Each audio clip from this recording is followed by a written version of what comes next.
Hi, it's time for another M&S DMC repair video. So this is an M&S DMC1 and it was sent in by Ronald. Ronald lives in Florida, and what he wrote was, the video screen does not work properly. The screen began to not show parts of the numbers about 3 years ago. By gently tapping on the screen, I was able to get the missing parts of the numbers to reappear. Over time, more parts of the numbers began to disappear and it became more difficult to get the missing parts of the numbers to reappear by gently tapping on the screen. Now, most days the numbers do not appear at all. In addition, gently tapping may or may not cause the parts of the numbers to reappear. All other functions of the unit appear to work correctly. Sincerely, Ronald from Florida.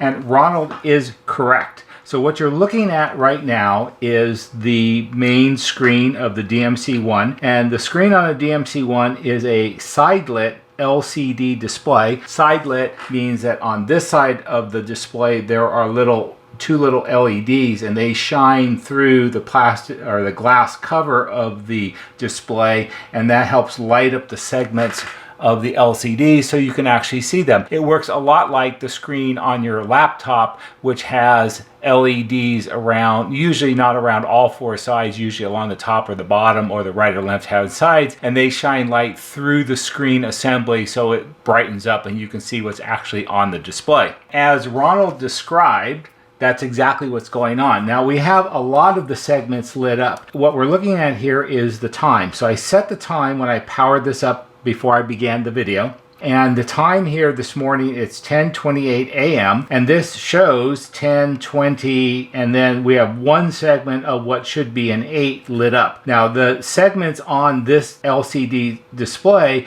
you have many segments that light up in different combinations to make an individual number. As you just saw just a second ago, we only had the top segment of the last number lit up, and then the time changed, and now we have 3 segments, and that should be, it's probably an 8 because the clock on the bench and the clock on the intercom are not synced exactly. So you have different portions or different segments that make up each number. For instance, the 0 in 10 is made up of 1, 2, 3, 4, 5, 6, and if it was an 8, there'd be 7, so it's a 7-segment display, much like old LED displays used to be back in the 70s and 80s. It's not lighting up correctly. Now, if we push on the display as Ronald described carefully, we were able to make the 8 light up completely. Now we have all 7 segments lit up to make it an 8. If we push on it, see, and then just as I was getting ready to touch it, I hadn't touched it yet,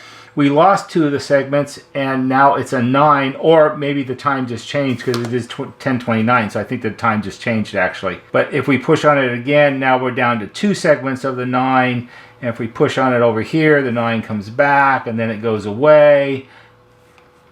And if I push over here, I think, see, if I push here, I can make the 10.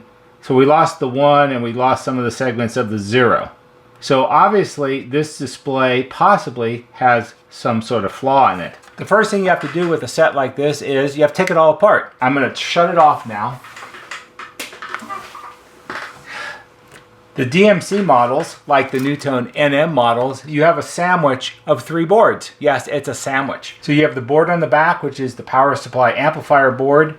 You have the board in the middle, which is the audio board, and you have the board way down here in the front, the last board, which is on the back side of the front of the faceplate, and that's the microprocessor display board. Now, I guess technically there are 4 boards because over here we have a terminal board, which is where all the speakers plug into. So I guess it's a 4-board sandwich, but we don't really count the terminal board because terminal board is a passive board. There's no active components on it. It's just a place to plug in sockets. So, you know, it's a board, but what are you going to do? I'm not going to make you sit through watching me take this thing apart. If you're really interested in how to remove the boards out of the 3 or 4 board sandwich of a DMC model. I'll put one of those little pop-ups right here. I do have a separate video that I made for a M&S dealer that shows how to disassemble the boards out of the faceplate completely. And if you're really interested in knowing how to do that, you can watch that video because I don't want to do it again. So I'm going to disassemble this, and then we're going to take a look at it and see if we can figure out what's wrong with Ronald's display.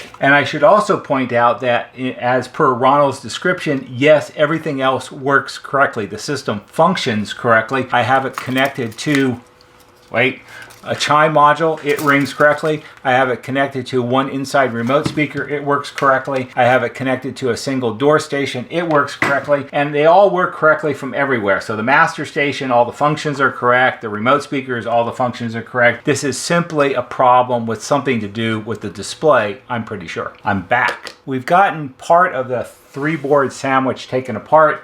Over here, we have the amplifier power supply module. That's just off to the side because that's not the issue. And this is the main audio board. It's this long rectangular board. These little plastic standoffs are what hold the boards on top of it. They're a total pain in the neck. And I took out the screws that hold this board to the back of the faceplate and allow it to plug into the display microprocessor board. So the way boards like these are designed, there are what are called board-to-board interconnects. So this is the terminal board. And on the back, you have these tall 2 rows of spiky terminals. And these, which you don't want to bend, because if you get them bent out of shape, it's really hard to plug it back in. They fit into this row of holes right here. And on the other side of this board where the holes are is a socket that they plug into. And that's what makes the connections from this board into the rest of the set. Just like the power module, it has a similar sized row of spiky pins. There's 2 of them. They plug into this series of holes right here. And that's what connects this board to the other boards. And then right here, you have this sort of crosshatch section of all of these little solder points. There are 2, 4, 6, 8, 10, so there's about 36 of them, I think. And on the other side of this is half of a plug connection, and that allows this board to plug into the display board. And I wanted to sort of show you that before I took it apart. Let's see if we can prop it up here a little bit so maybe you can see better. I don't know if that's better or not. Anyway, so I took the screws out, so let's go ahead and unplug this and see what we get. So here's the other side of the audio board. Here's the socket for the terminal board pins. Here's the socket for the power supply amplifier module pins. And this is half of the plug arrangement that plugs the audio board into the microprocessor board. I have seen sets like this before that have unusual problems, and sometimes it's a problem with this half or this half. This is the display microprocessor board with the sockets and plugs on these 2 that tie these 2 boards together. My best example of that is a couple years ago, I had a customer who called me. He had a NuTone, and it would be an NM200, which is the same as a DMC1. And what he said was it had been in his house for 6 or 7 or maybe 8 years. It was mounted in the kitchen on the wall next to the door that went into the dining room. And the system had always worked fine. One day, the grandkids were over, and one of them slammed the dining room door really hard, and the intercom went crackle, crackle, crackle, and everything seemed to go dead. Now, that's a pretty good case of cause and effect. It's obviously the grandson's fault because he broke the intercom, but in reality, it wasn't. He just helped it along a little bit. So the guy took it out, sent it to me, and what I found was when I disassembled his set, just like I disassembled this one, when I unplugged the audio board from this board, the socket, this half right here, fell out of the set. It was loose. It had the solder connections were very poorly done, and it became loose on the board, and slamming the door pushed it off the cliff, and that's what caused all the problem. So let's go ahead and take this board out. I don't see loose connections because that would be too easy. So the display microprocessor board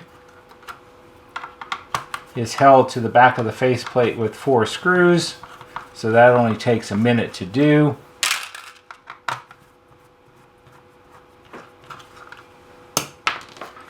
put that over there and get it out of the way. And we'll take this out. Now when you take these out, you have to be careful because on the inside of the faceplate, these are the backside of all the little button caps that you put your finger on when you push it to make it do something. They have these little plastic curlicue pieces that tie them all together, and you don't want to break these because that's actually the part that makes it springy. Let's see if I can push one.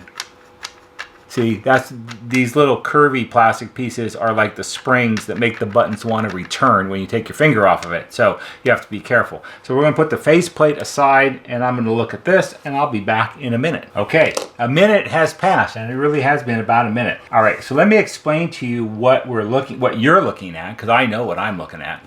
But let me explain what you're looking at. So this is the microprocessor. Actually, technically, it's a microcontroller, but we're not going to get into that here because that becomes too geeky and everybody zones out and doesn't listen. So don't worry about that. You have a bunch of individual tactile switches, all the little blue ones, and those are what connect to the buttons that you put your finger on, and when you push it, it makes it do things. And then in the center here, you have the LCD display. And the LCD display, it's a sort of multi-part kind of thing where you have this sort of plastic frame that it sits on. That's these parts. There's 4 legs, one over here, hard to do in the camera lens, but 4 of those. There's 2 on the bottom, 2 on the top, and then you have the LCD display assembly. This is a glass display, and it's a sandwich. Again, a sandwich. These sandwiches are all important in electronics. So it's 2 panes of glass basically, and then there are the LCD segments, and there are little super tiny fine little wires that come from each segment and ultimately terminate on these pins here. These are all pins, and on the top there are more pins because each segment has to be lit up to make a number or whatever the display is going to show. How is this done? Because there are so many pins. So let's see how many pins there are. Give me a second, I'm going to count. There are 2, 4, 6, 8, 10, 12, 14, 16, 18, 20, 22. So there are 44 pins, more or less. I think they're the same on each side. The way this is done is this is all controlled by the microcontroller, and the microcontroller decides which segments needs to be lit up, and it either lights them all up one at a time individually, all at the same time. So if you're lighting up a number 8, you have to light up 7 segments all at one time, or it's done in what's called multiplexing, which means it lights up 1 segment, 3 segments, 5 segments, a certain number of segments individually, and then a different set of segments and a different set of segments and a different set of segments to make, for instance, the time that shows up on the display. But it turns them on and off so incredibly fast that to you, the viewer, it just seems like they're all on all the time. That's how that works. This one has enough pins that it could it probably is multiplex, because you would have to have probably a bigger microcontroller with more output pins on it than what this is, because this does a lot of things. It doesn't just light up the display, it controls the whole system. So what I'm seeing here, and I saw this as soon as I took it off, and it's going to be a little hard to show, but we're going to start on this side on the bottom leg. So here's the leg of the plastic frame that the display sits on, and right here on the bottom of the leg, on the foot of the leg, if you flip it over on this side, there's a little hole in the board, and there's a little pin on the bottom of the leg. So when they assemble this board, the little plastic framework with the 4 legs fits into the holes correctly, so it's aligned correctly. So when you put the board in the faceplate, it lines up correctly, and this is all just part of design of manufacturing. To help hold it in place, there's a little blob of probably hot melt glue. So there's a little blob right there, and on this one, on the other bottom leg, it's a little hard to see, there's another little blob of glue there. And on the top two legs, which are here and here, there are blobs of glue, but if you look really carefully, and I hold this just right, on this side, the blob of glue, there's a crack or a space between the bottom of the blob that's supposed to be melted onto the board a little bit, and it's lifted up off the board. And I think what the problem with this set is the frame isn't sitting on the board correctly, so therefore the pins are not long enough to plug into their socket, which is this black piece right here. And this is how it came out of the set, where these are not really plugged in much at all. This is delicate work, and I'm not going to do this while I try to record and show you, because he wants his intercom fixed again, and as much as making videos is important, fixing the customer set is more important. So I'm going to turn off the camera, I'm going to work on this a little bit, see what I can figure out, and then I'll be back. I'm back. Alright, so here is the display board with the display removed, and here is the removed display. Now, to take this out, because there are so many pins, you have to do it very, very carefully.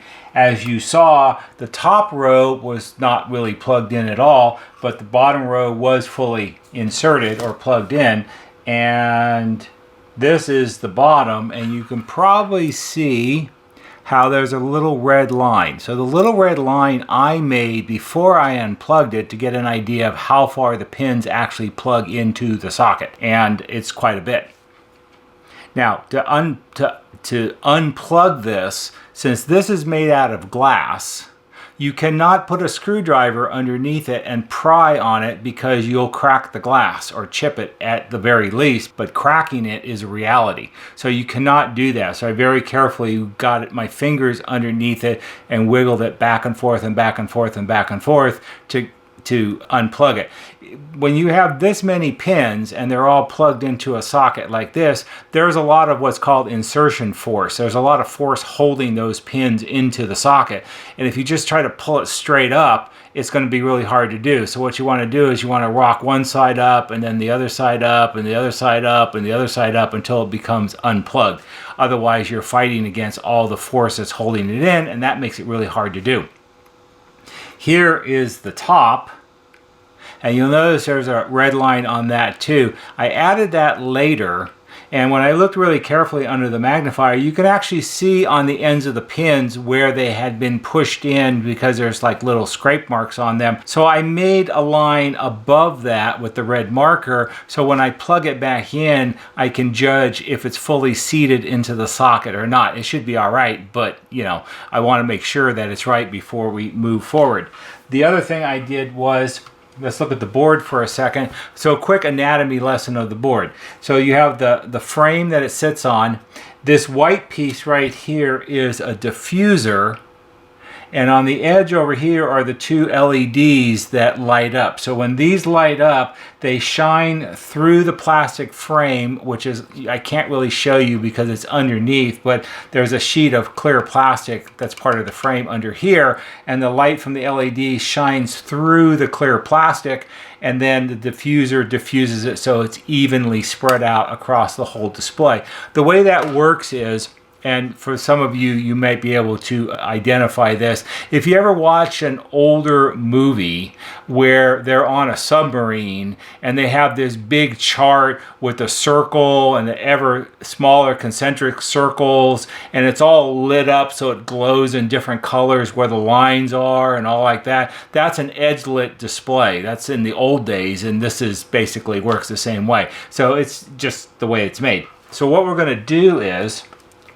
we're going to put this here, and we're going to very carefully put our display back in place. Now, I marked which was the bottom because it would be really super embarrassing. Oh, one of the other things to be careful of. So when if you have something like this apart, you don't want to touch the diffuser with your finger or anything else. If oils from your finger will get on the diffuser sheet, and when it lights up, you'll be able to see your fingerprint. So don't touch it, leave it alone.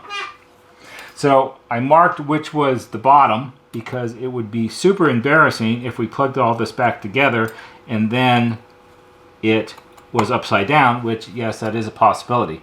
So I've got that one in place, and the upper one is in place also. Oh, the other thing that I did when I had this apart was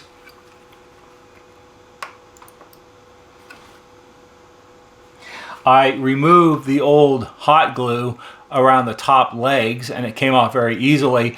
I pushed the frame so the pins on the bottom of the legs went through the holes in the board again, which you can see. I did put a little dab of super glue around each pin, all 4 of them, to help them stay in place. And then I put new hot glue around the legs because that's the way it was done originally. So if that's important to help hold it down, that's a good thing to do. And so that's what I did. So plugging this back in, on the bottom, you might be able to see that the red line I made before I unplugged it is pretty much right where it's supposed to be.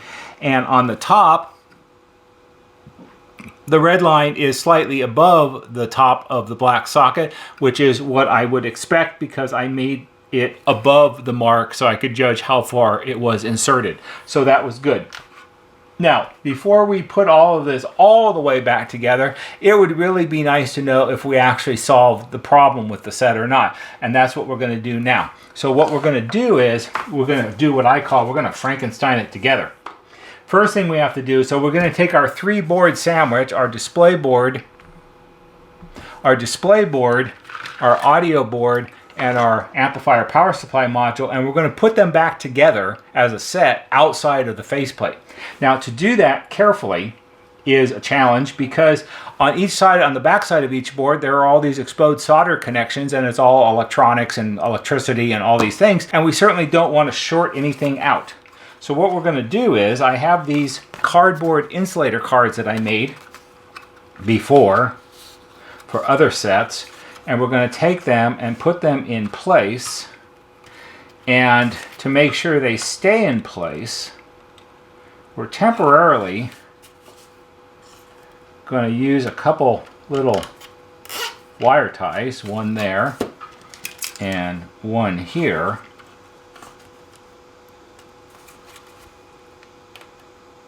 to cover up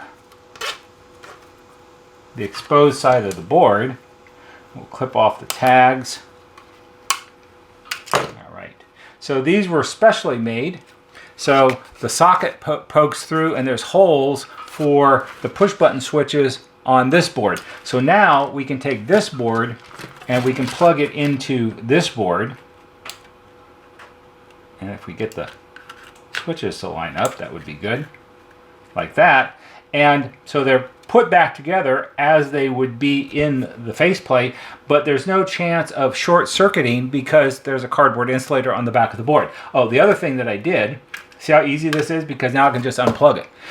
All the little plastic spacer standoff clip things that I said are such a pain in the neck, I've taken those all off, because if you don't take them all off, especially for the power module, when you try to temporarily plug it back in, they're going to grab and snap it back in place, and then I got to unlock each one and take it all apart again, and that's a total pain in the neck. It's much easier just to take them all apart or take them all off now and then put them back on once later. So we'll hook that back up, and we'll take our power supply module and we'll turn it around the right way. There is also an insulating card on this. This is super important, especially on a board like this, because you've got voltage coming in from the transformers, you've got rectified voltages, you've got all kinds of things going on here, and you certainly do not want to plug the bare side of this board onto the bare side of this board without some way of insulating the two halves, because if you short it out and you feed transformer voltage into some part of this board, you're totally going to have a bad day. So we'll take this and we'll plug this back in like this. And there's our 3-board sandwich, just like that. All insulated, all perfectly safe. Now, we're not really concerned about hooking up a speaker and the tuner and the terminal board and all that junk, because we know that all worked okay. That's not really what we're doing here. What we're worried about here is the actual display. So we're going to go ahead and hook it up to our transformer, which is turned off, by the way, because it has a fuse in it. We don't want to blow the fuse. And let's zoom in on our display. That's pretty good. And maybe we'll turn it a little bit so you can see it better. And go ahead and hit the power. Now, before you hit the power, it's always a good idea just to briefly look at everything to make sure that you didn't do some bonehead thing and you got something touching something. When you turn on the power, there's a spark and then your day's ruined.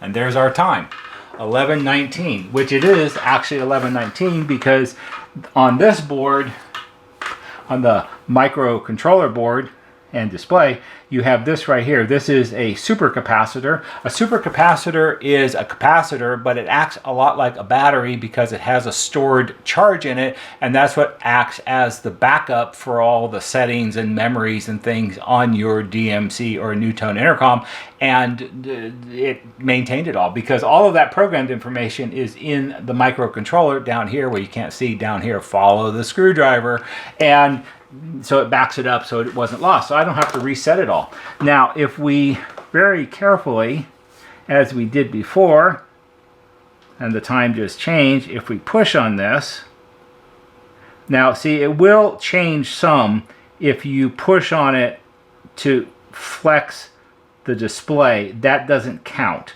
because that's what all LCD displays will do. If you have anything with an LCD display, even your laptop, which probably has some kind of LCD display, if you put your finger in the middle of the screen and push on it, the colors get all weird and psychedelic and everything because you're flexing the inner part of the display. That doesn't count for what we're doing here. That only counts for because you're pressing on it. So it would appear, and if we turn it on and we set the source to FM, and if we scroll through the menus, that gives us sort of an opportunity of seeing a lot of numbers and things light up. And I know that when I tested this prior to starting the repair, as I scrolled through and set like the bass and the treble and those sort of things, the segments on the display were all wonky. 14 is maximum apparently. That's 9. Intercom volume, we can go up and we can go down. And music level was all the way down. Now we'll turn it all the way up. And it appears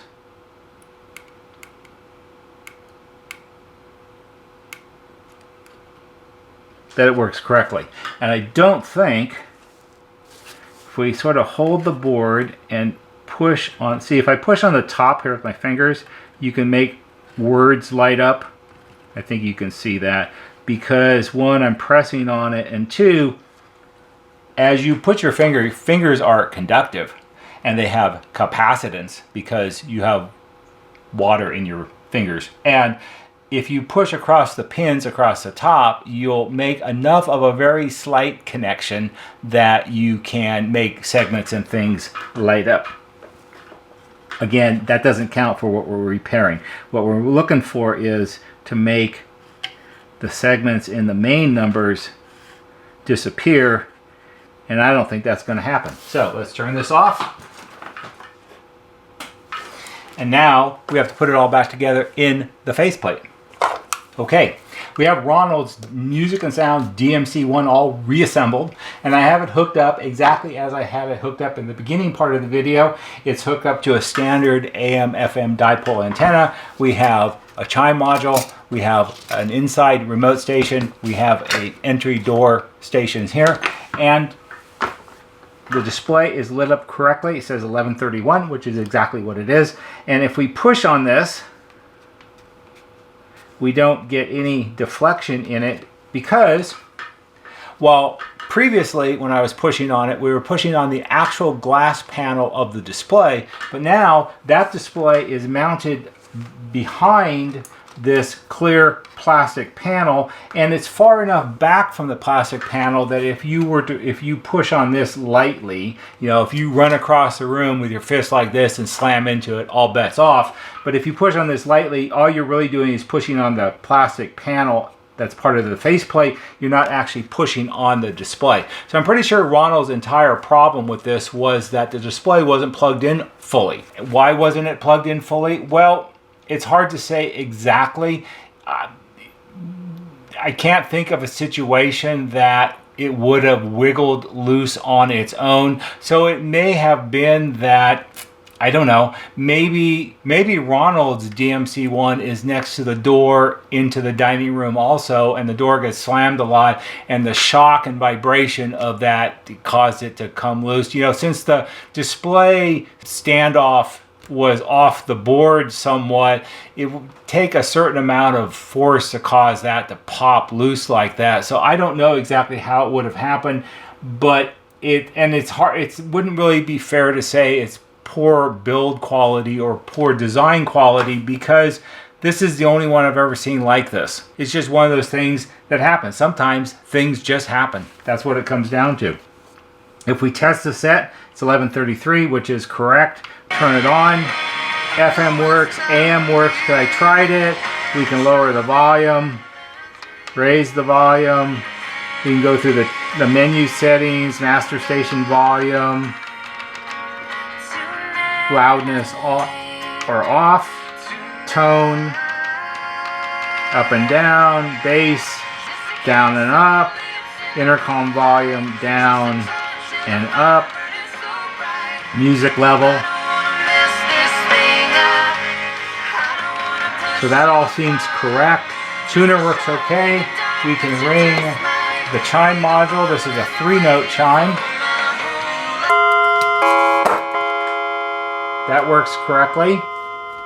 We can use the intercom inside talk. There will be feedback.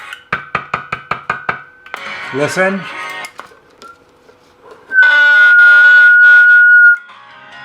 Door talk. Door listen. That works.